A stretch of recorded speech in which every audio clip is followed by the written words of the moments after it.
ECRல property வாங்க எதுக்கு crores? lakhs போதுமே. Just 4 lakhsல ECR கோவலத்துல beach resort plot. EMI 12,000 only. Stepstone presents Secret Aura at ECR Kovalam. திமுக போல ரோட்டை மறித்து நாங்கள் மேடை போடல. பொது ரோட்டில் இப்போ 2-வே ரோடு இருக்குன்னு வச்சுங்களேன். ஒரு ரோடை ஃபுல்லாக பிளாக் பண்ணி ரோட்டில் இவங்க ரோட்டை போடுறதே லட்சணமாக போடுவாங்க. அதில் குழியை நோண்டி அதில் இவங்க கம்பத்தை விட்டு எல்லாம் செஞ்சு மேடை போட்டு ஒரு ஆடல் மாடல் நிகழ்ச்சி வச்சு அதுக்கப்புறமேட்டு திமுக உங்களுடைய பிரச்சாரத்தை பண்ணுறீங்களா? அப்படியே செய்ய போகிறாரு. உங்கள் ஆட்சியில் 207 ஸ்கூலு கவர்மெண்ட் ஸ்கூலில் மூடி இருக்கீங்க. அந்த பிரச்சனையை கோர் பிரச்சனையை உன் ஊரில் வச்சு தான் ஆரம்பிக்க போகிறோம். முதல் இடத்துல பேச போகிறது கல்வியை பற்றி தான் பேச போகிறோம். கல்விக்கு விஜய் அவர்கள் கொடுத்த முக்கியத்துவம், மாணவ பிள்ளைகளுக்கு அவர் கொடுத்த ஊக்கத்தொகை. நீங்கள் உங்கள் ஆட்சியில் 207 ஸ்கூலை மூடிட்டு வெளிநாட்டில் போய் யாசகம் கேட்பது போல் நீங்கள் மக்களே நீங்கள் நிதி கொடுங்க, இருங்க நீங்கள் நிதி கொடுங்க, நான் கவர்மெண்ட் ஸ்கூல் நடத்துறேன்னு சொல்கிறதுக்கு நீங்கள் எதுக்கு முதலமைச்சராக இருக்கணும்?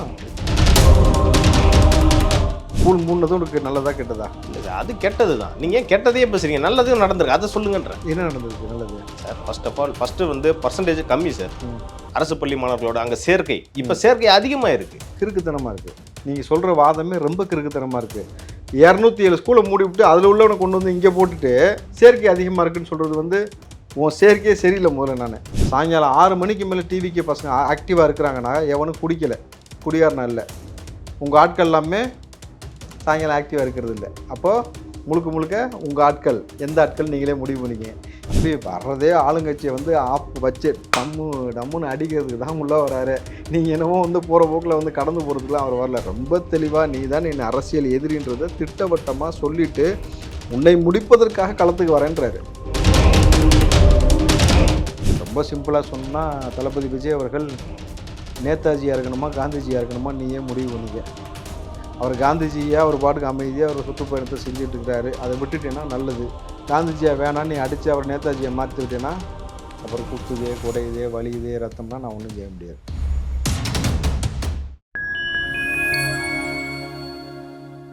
ஃபைன் டைம் மீடியா நேயர்களுக்கு வணக்கம். இன்று நம்மோடு இணைந்திருப்பவர் திரு ராவுத்தர் இப்ராஹிம் அவர்கள். வாருங்கள், அவரிடம் அரசியல் சார்ந்த பல்வேறு கேள்விகளை முன்வைக்கலாம். வணக்கம் சார். வணக்கம் தேவ். சார், தாவிக தலைவர் திரு விஜய் அவர்கள் சீக்கிரமாக பிரச்சாரத்துக்கு போகிறதா ஒரு நியூஸும் வந்திருக்கு. எப்போ ஒரு ஃபீல்டுக்கு வருவாரான்ற கேள்விக்கு ஒரு முற்றுப்புள்ளி வைக்கிற மாதிரி ஒரு சம்பவம் நடக்க போகிறதா தகவல் வந்துருச்சு.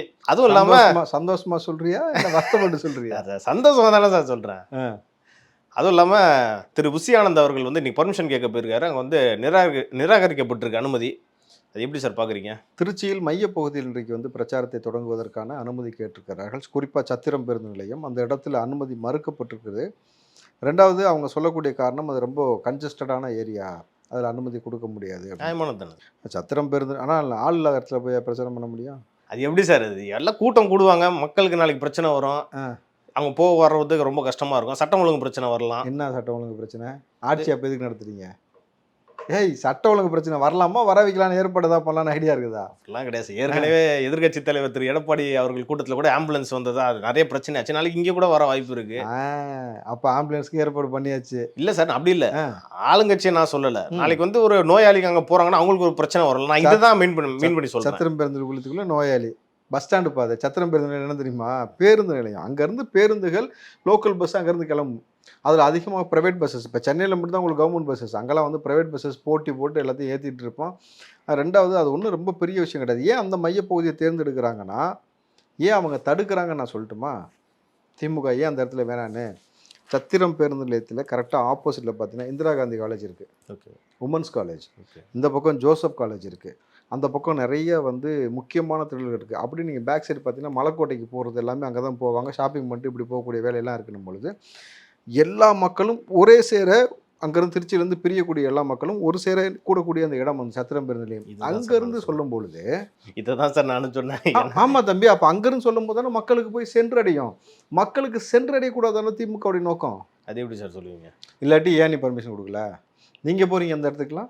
நேரு அந்த பக்கம் போகிறது இல்லையா? அன்பில் மகேஷ் போகிறது இல்லையா? முதல்வர் வந்தால் போகிறது இல்லையா? துணை முதலமைச்சர் போகிறது இல்லையா? நீங்கள் எல்லா பக்கமும் போகிறீங்கல்ல. இப்போது இங்கே நாங்கள் மேடை போட்டு திமுக போல் ரோட்டை மறித்து நாங்கள் மேடை போடல. பொது ரோட்டில் இப்போ 2-வே ரோடு இருக்குன்னு வச்சுங்களேன். ஒரு ரோடை ஃபுல்லாக பிளாக் பண்ணி ரோட்டில் இவங்க ரோட்டை போடுறதே லட்சணமாக போடுவாங்க. அதில் குழியை நோண்டி அதில் இவங்க கம்பத்தை விட்டு எல்லாம் செஞ்சு மேடை போட்டு ஒரு ஆடல் மாடல் நிகழ்ச்சி வச்சு அதுக்கப்புறமேட்டு திமுக உங்களுடைய பிரச்சாரத்தை பண்ணுறீங்களா? அப்படியே செய்ய போகிறாரு. வாகனத்தில் நின்றவாறு பேசுகிறதுக்கு அனுமதி கேட்குறாரு. குறிப்பிட்ட நேரத்தில் வந்து அந்த நேரத்தில் நின்று பேசிட்டு கடந்து போக போகிறாரு. ஸோ அதை கூட உங்களுக்கு சரி செஞ்சு கொடுக்க முடியல, பேருந்தில் வந்து உங்களுக்கு பிரச்சனை நடக்கும், அது நடக்கும், இது நடக்கும் அப்படின்னாக்கா நைட்டு 12 மணிக்கு மேலே அனுமதி கொடுப்பீங்களோ? என்ன அனுமதி இருக்குது? அதான் சொல்கிறாங்களே சார், கூட்டம் வரும், நீங்கள் கூட வேறு இடத்த கூட தேர்ந்தெடுத்துக்கலாம், பிறகு கூட அப்புறமா கூட இந்த இடத்த நீங்கள் சொல்லலாமே சார். அன்பில் மகேஷ் வீட்டுக்கு வெளியில் பண்ணுறேன் கொடுக்குறீங்களா? KN நேரு வீட்டுக்கு வெளியில் நான் பண்ணுறேன் பிரச்சாரம் கொடுக்குறீங்களா? கூடாதுல்ல? அப்போ கூட கூடாதுல்ல? பண்ணலாமா? அப்படி பார்த்தா நீங்கள் போகிற இடத்துல எங்கேயுமே கொடுக்க மாட்டாங்க சார். அப்போ அப்படிதான் எங்கேயுமே கொடுக்கக்கூடாதுன்னு தான் நோக்கம். இப்போது KN நேரு இருக்கிறது தில்லை நகர்ன்ற பகுதி திருச்சியில். அது குறிப்பாக வந்து தில்லை நகர்னாலே ரிச்சஸ்ட் பீப்புள் வாழக்கூடிய ஏரியான்னு சொல்லுவாங்க, இருக்கிறதுலே அந்த இடம். ரெண்டாவது டாக்டர்ஸ் அதிகமாக இருக்கக்கூடிய ஏரியா தான் தில்லை நகர். அங்கே தான் வந்து KN நேரு இருக்கிறாரு. அந்த பகுதியில் அனுமதி கொடுக்குறீங்களா? அன்பில் மகேஷ் இருக்கிறாரு, அந்த பகுதியில் அனுமதி எங்கே தான் கொடுப்பீங்க? சரி, நான் என்ன கேட்குறேன்னா, அது ஏன் சார் திருச்சி? ஃபர்ஸ்ட் திருச்சினா திருப்பம்ன்ற அந்த வார்த்தைக்காகவா? தம்பி, திருச்சினா திருப்பமா, திருச்சினா திருப்பாச்சின்றதெல்லாம் நீங்கள் தான் யோசிக்கணும், புரியுதுங்களா? ஆனால் நான் சொல்கிறது ரொம்ப சிம்பிள். எனக்கு அந்த இடத்துல இருந்து ஏன் துவங்குறேன்னா, ஃபஸ்ட்டு அடியே பெஸ்ட் அடியாக இருக்கணுன்றதுக்காக தான் அங்கே திருச்சியை தேர்ந்தெடுத்தோம். ஏன்னா ஒரே நேரத்தில் 2 அமைச்சர்கள் இருக்கக்கூடிய பகுதி திருச்சி. ஒன்று KN நேரு, இன்னொன்று பார்த்தீங்கன்னாக்கா அன்பில் மகேஷ். திருச்சியில் மட்டுமா சார் 2 அமைச்சர் இருக்காங்க? புதுக்கோட்டையிலையும் இருக்காங்க. இருக்காங்க சார். பட் ஆனால் எல்லாருமே வந்து உதயநிதியோடைய நண்பராக இல்லை. எல்லாருமே பார்த்தீங்கன்னாக்கா உலகத்திலே இல்லாத, யார்ட்டும் இல்லாத, அதாவது இந்தியாவிலே யார்ட்டும் இல்லாத காரை வாங்கி வச்சுட்டு பண்ணையார்த்தனம் பண்ண ஆள் வந்து எல்லா ஊர்லேயும் கிடையாது. 3வது உதயநிதியோட நண்பரை தாண்டி பள்ளிக்கல்வித்துறை அமைச்சர். 4வது விஷயம், உங்கள் ஆட்சியில் 207 ஸ்கூலு, கவர்மெண்ட் ஸ்கூலில் மூடி இருக்கீங்க. அந்த பிரச்சனையை, கோர் பிரச்சனையை உன் ஊரில் வச்சு தான் ஆரம்பிக்க போகிறோம். முதல் இடத்துல பேச போவதே கல்வியை பற்றி தான் பேச போகிறோம். கல்விக்கு விஜய் அவர்கள் கொடுத்த முக்கியத்துவம், மாணவ பிள்ளைகளுக்கு அவர் கொடுத்த ஊக்கத்தொகை. நீங்கள் உங்கள் ஆட்சியில் 207 ஸ்கூலை மூடிட்டு வெளிநாட்டில் போய் யாசகம் கேட்பது போல் வந்து நீங்கள் மக்களே நீங்கள் நிதி கொடுங்க, இருங்க, நீங்கள் நிதி கொடுங்க, நான் கவர்மெண்ட் ஸ்கூல் நடத்துறேன்னு சொல்கிறதுக்கு நீங்கள் எதுக்கு முதலமைச்சராக இருக்கணும்? நீங்கள் 207 பள்ளிகளை மூடுறேன்னு சொல்கிறீங்க. அவங்க என்ன சொல்கிறாங்கன்னா, கவர்மெண்ட் ஸ்கூலோட வருகை இப்போ வந்து அதிகமாக இருக்குன்னு சொல்கிறாங்க. ஃபஸ்ட்டு 20% ஆயிருந்துச்சு, இப்போ 30% ஆயிருக்குன்றாங்க. நல்ல விஷயம் தானே சார்? நீங்கள் ஏன் சார் நல்லதை பார்க்காம கெட்டதை மட்டும் பார்க்குறீங்க? ஸ்கூல் மூணுனதும் உங்களுக்கு நல்லதா கெட்டதா? இல்லை சார், அது கெட்டது தான். நீங்கள் ஏன் கெட்டதையே பேசுறீங்க? நல்லதும் நடந்திருக்கு, அதை சொல்லுங்கன்றேன். என்ன நடந்திருக்கு நல்லது? Sir, first of all first வந்து பர்சன்டேஜ் கம்மி சார். அரசு பள்ளி மாணவர்களோட அங்கே சேர்க்கை, இப்போ சேர்க்கை அதிகமாக இருக்குது. கிறுக்குத்தனமாக இருக்குது. நீங்கள் சொல்கிற வாதமே ரொம்ப கிறுக்குத்தனமாக இருக்குது. 207 ஸ்கூலை மூடி விட்டு அதில் உள்ளவனை கொண்டு வந்து இங்கே போட்டுட்டு சேர்க்கை அதிகமாக இருக்குன்னு சொல்கிறது வந்து உன் சேர்க்கையே சரியில்லை. முதல்ல நான் திமுகவோட சேர்க்கை சரியில்லை, நான் திரும்ப தான் சொல்கிறேன். உனக்கு அறிவுன்றதில்ல, ஒன்றும் கிடையாது. 207 ஸ்கூல் எப்படி மூடினா சரி, எப்படி புதுசாக ப்ரைவேட் ஸ்கூல் அவ்வளோ உருவாயிருக்கு? ஏன் ப்ரைவேட் ஸ்கூல் உங்கள் ஆட்சியில் மூடப்படலை? 4000 வந்து நூலகம் இருக்குது. நூலகத்தில் போய் படிக்கக்கூடிய நபரோட எண்ணிக்கை கம்மி. 5500 டாஸ்மார்க் இருக்குது. குடிக்கூடிய எண்ணிக்கை ஜாஸ்தியாக போய்கிட்டு இருக்கு.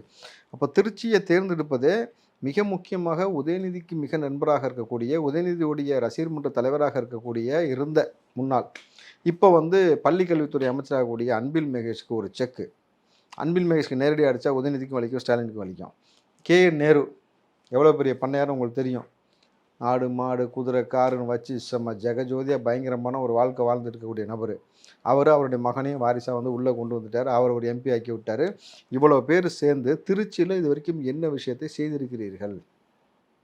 எதை மேம்படுத்திருக்கிறீர்கள்? நீங்கள் திருச்சிக்கு சுற்றுலாத்தலம்னே ஒன்று கிடையாது தெரியுமா? அப்படியா? திருச்சியில் என்டர்டைன்மெண்ட்டு மக்கள் போய் இளைப்பாறுவதற்கு ஒரு இடம் கிடையவே கிடையாது. திருச்சியிலேருந்து ஒரு 60-70 கிலோமீட்டர் தாண்டி போனீங்கன்னா முக்கம்பு இருக்குது, கல்லணை ஒரு பகுதி இருக்குது. ரெண்டுமே என்னது, ஆற்றுப்படுகை பக்கத்தில் ஒரு மரம் இருக்குது, அங்கே போய் நீங்கள் உட்காந்துருக்கலாம், அவ்வளோதான். அதை தாண்டி மலைக்கோட்டை பிரதானமான பகுதி இருக்குது. அதை தாண்டி மலைக்கோட்டை வந்து ஒரு கன்ஜஸ்டடான ஏரியா. அதுக்குள்ளே நீங்கள் போய் வந்து அது என்டர்டைன்மெண்ட்லாம் நீங்கள் சொல்ல முடியாத ஒரு கோயில், அவ்வளோதான். அங்கே வேறு என்ன மேம்படுத்திருக்கீங்க? பஸ் ஸ்டாண்டு இத்தனை வருஷம் கழிச்சு இப்போ தான் வந்திருக்கு. மக்கள் இளைப்பாறுவதற்கு ஒன்றும் கிடையாது. படிப்பை வந்து ஊக்குவிக்கிறதுக்கு மாதிரி ஒன்றும் கிடையாது. எதுவுமே பெருசாக பண்ணல. திருச்சியில் வந்து இதை நீங்கள் வேறு திமுகன்னு சொல்லிட முடியாது சார். அண்ணா திமுகவும் அங்கே இருந்திருக்காங்க, ஆட்சியில் இருந்திருக்காங்க, அங்கே MLAவாகவும் இருந்திருக்காங்க. நீங்கள் வேறு திமுகன்னு மீன் பண்ண முடியாது. இன்றைக்கி யார் அடிக்க போகிறோம்? நாங்கள் திமுக தானே. ஏன் திருச்சி தேர்ந்தெடுத்தான்? நேரு ப்ளஸ் அன்பில் மகேஷ் ப்ளஸ் திமுகவை அடிக்கிறது தான் கோர் பிரச்சனையே. கூட வந்து ஒரு MP இருக்கிறாப்புல, ஒரே வீட்டில் ஒரு 2 பேர் இருக்காங்க, ஒரு MLA ஒரு அமைச்சர் இருக்கிற, ஒரு MP இருக்கிறாப்புல நின்றும் பொழுது இதுதான் மெயின். இப்போ நாங்கள் வந்து கேட்கக்கூடிய பகுதியெல்லாம் பார்த்தீங்கன்னாக்கா, அனுமதி கொடுத்துட்டீங்கன்னா எங்கேயுமே வந்து மேடை போட போகிறது கிடையாது தம்பி, கரெக்டுங்களா? எல்லாமே வாகனத்தில் நின்றவாறு பிரச்சாரம், அவ்வளோதான். இன்றைக்கி EPS போகிறார்ல, அவருக்கு மட்டும் அனுமதி கொடுக்குறீங்க. திறந்த வெளி பஸ் அதே மாதிரி தானே விரும்ப போகிறாரு. ஏன் அனுமதி கொடுக்க மாட்டீங்க? சொல்லுங்கள். அண்ணாமலை போனதுக்கு அனுமதி கொடுத்தவங்க ஆட்சியில் கொடுத்தியா கொடுக்கலையா? கொடுத்தீங்கல்ல. அப்புறம் ராகுல் காந்தி வந்து போனாரு, அவருக்கு அனுமதி கொடுத்தீங்க. இல்ல சார், அதாவது சார் தம்பி உங்க இருங்க, எடப்பாடி கொடுக்குறீங்க, ராகுல் காந்தி கொடுத்தீங்க, அண்ணாமலை கொடுத்தீங்க, நீங்க ஊரா ஜாலியா போறீங்க, எல்லா மாவட்டத்துக்கும் போறேன்னு சொல்லிட்டு ஏதோ ஒரு வேலையை பார்த்துக்கிட்டு இருக்கிறீங்க. ஏன் விஜய்க்கு மட்டும் கொடுக்க மாட்டீங்க? என்ன உங்களுக்கு பிரச்சனை? அனுமதியே கொடுக்கலன்றது வேற, அன்புமணி அந்த இடத்துல அனுமதி கொடுக்கறன்றது வேற. அன்புமணி செஞ்சு போயிட்டு இருக்கிறாரு, கொடுக்குறீங்க. பிரேமல தான் போறேன்னு சொல்லிட்டாங்க, கொடுக்குறீங்க. ஏன் விஜய் அவர்களுக்கு மட்டும் பிரச்சனை? சார், அந்த இதுக்கு இடத்துல முன்னாடி என்ன- நிறைய பேருக்கு அனுமதி மறுக்கப்பட்டிருக்கு சார். அந்த இடம் இந்த இடம் என்ன தம்பி?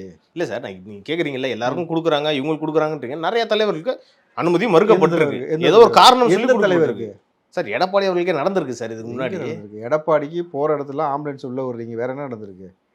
அவர் ரூட் மேப் ஃபிக்ஸ் பண்ணி அவர் அழகா போயிட்டு தான் நம்பியிருக்கிறாரு. எந்த தலைவருக்கு மறுத்துருக்கீங்க? கமலஹாசனுக்கு மறுத்தீங்களா? யாருக்கு மறுத்துருக்கீங்க? திருமாவுக்கா? சொல்லுங்க பார்ப்போம். விஜய் அவர்கள் வந்தால் மட்டும்தான் உங்களுக்கு சிக்கல்னு உங்களுக்கு புரியுது, அதனால அனுமதி கொடுக்க மாட்டீங்க. நீ என்ன செய்வ?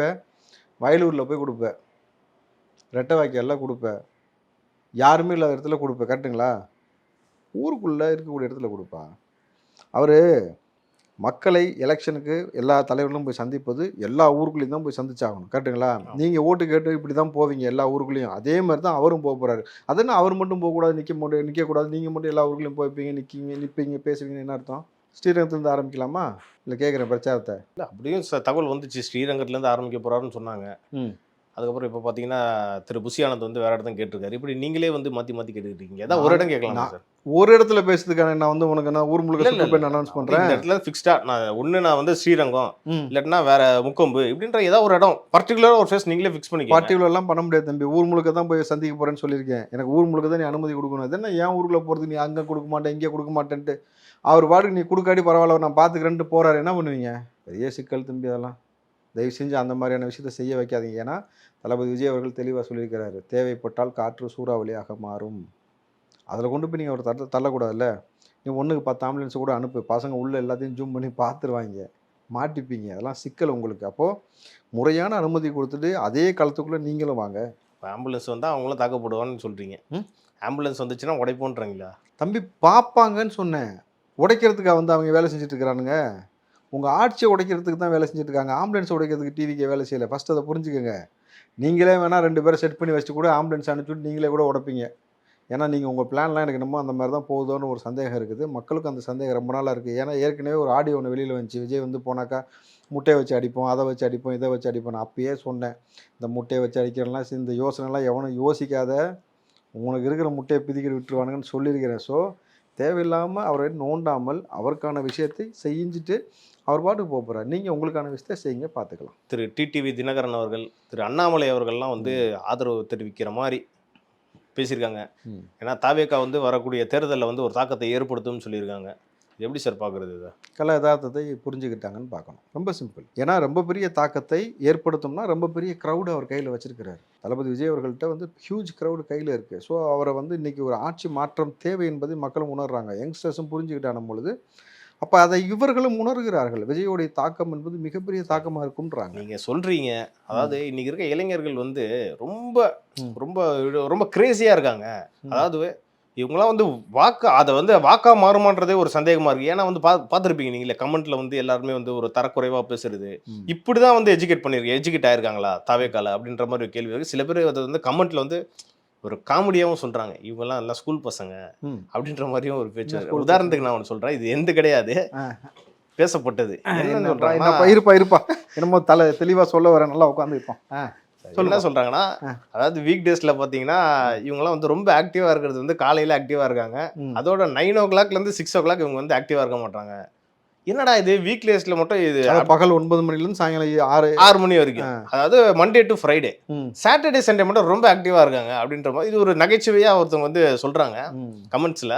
பார்த்தா அவங்க எல்லாமே ஸ்கூல் பசங்க. அப்ப தாவேக்கால இருந்து ஸ்கூல் பசங்க தான் வந்து இந்த மாதிரிலாம் பண்ணிட்டு இருக்காங்க. அது எப்படி சார் வாக்கா மாறும்? அதாவது நீ எங்க வந்து சிக்கியிருக்க தெரியுமா? சாட்டர்டே சண்டே தான் ஆக்டிவாக இருப்பான்னு சொல்லிட்டு அதே சாட்டர்டே சண்டேல தான் இந்த கேள்வியை வைக்கிற உன்னை செய்ய போகிறாங்க. நம்பர் 1. 2வது 9 to 6 வந்து ஆக்டிவாக இருக்க மாட்டாங்க.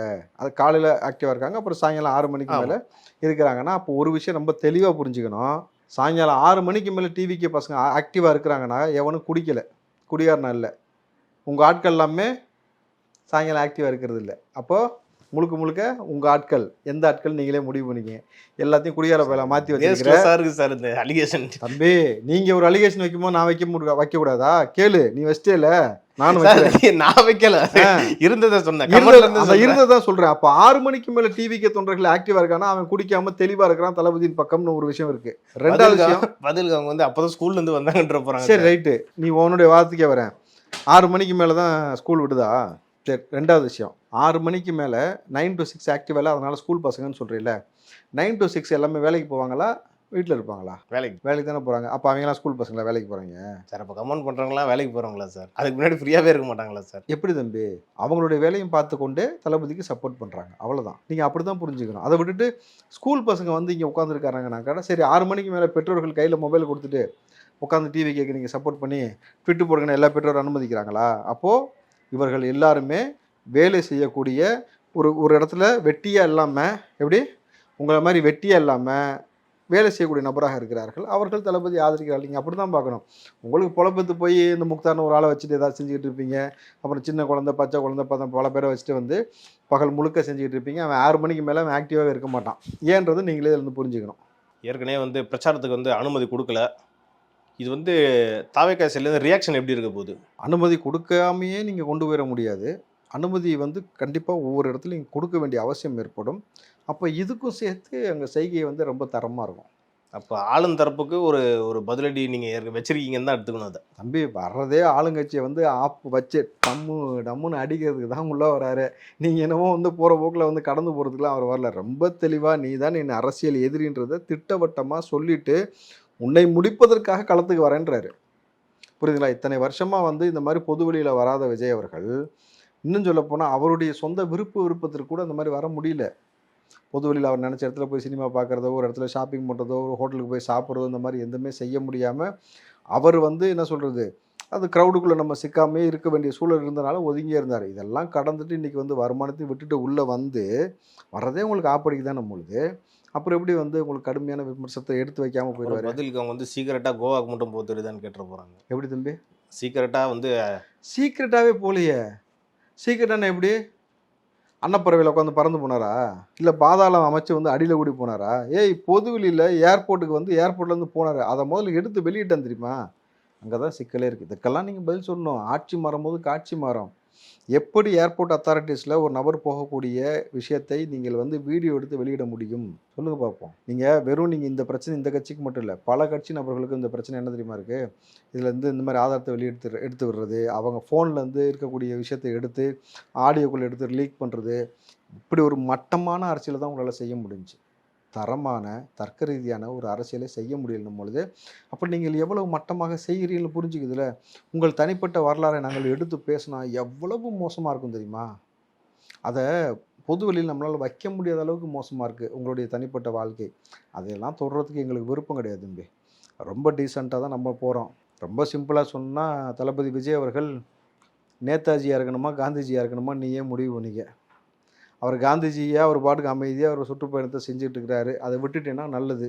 காந்திஜியாக வேணான்னு நீ அடித்து அவர் நேதாஜியை மாற்றி விட்டேன்னா அப்புறம் குத்துதே குடையுதே வலியுதே ரத்தம்னா நான் ஒன்றும் செய்ய முடியாது. அது நீங்கள் தான் பார்த்துக்கணும். தாவேக்கால நடக்கக்கூடிய அரசியல் பற்றி நிறையா பேசணும். திரு விஜய் அவர்கள் அடுத்து பிரச்சாரத்துக்கு போக போகிறாரு. அங்கே என்னென்ன பேச போகிறான்றதை வெயிட் பண்ணி பார்ப்போம். அப்போ வந்து மீண்டும் சந்தித்து இது குறித்து நம்ம நிறையா விவாதிக்கலாம் சார். நிறைய சுவாரஸ்யமாக இருக்கும், செய்வோம். வாங்க. நன்றி சார். நன்றி சார்.